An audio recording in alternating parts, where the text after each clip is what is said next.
Ano nga ba yung paborito kong niche? Ano yung pinakamalapit sa puso ko? Saan ako nag-thrive as a freelancer for 7 years?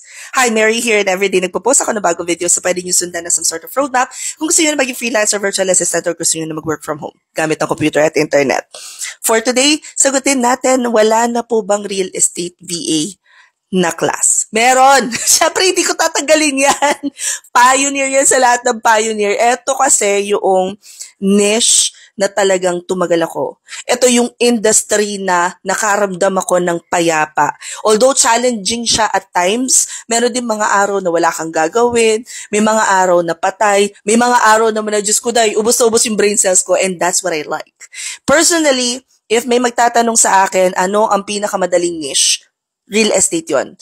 Just because ito yung industry na alam ko sa sarili ko na if I work hard, meron akong parang katumbas ng corporate ladder, ganyan.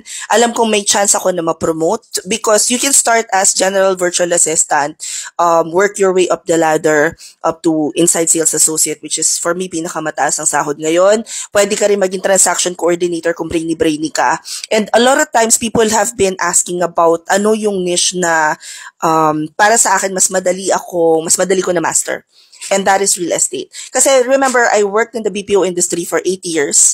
And when I started working from home, hindi naman talaga ako automatic na sa direction ng real estate eh. Nag-start ako under digital marketing.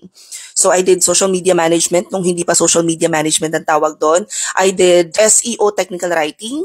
I also did ghostwriting. I did a whole lot of things na non-voice. Pagkatapos, nung na-introduce ako sa Reva, nung na-introduce ako sa real estate virtual assistants, doon ako tumagal ng ilang taon.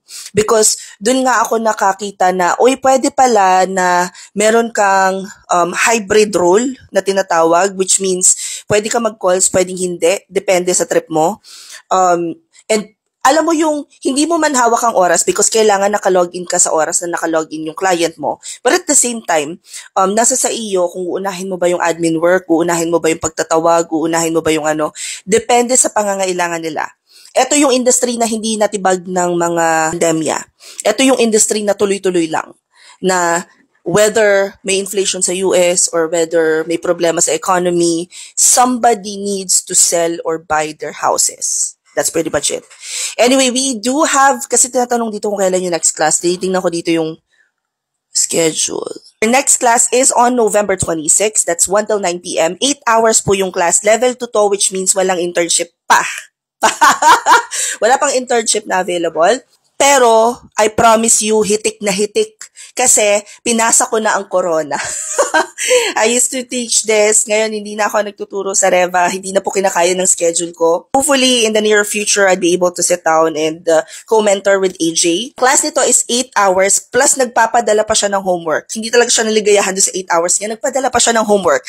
499 pesos lang to. Like, girl, sulit na sulit.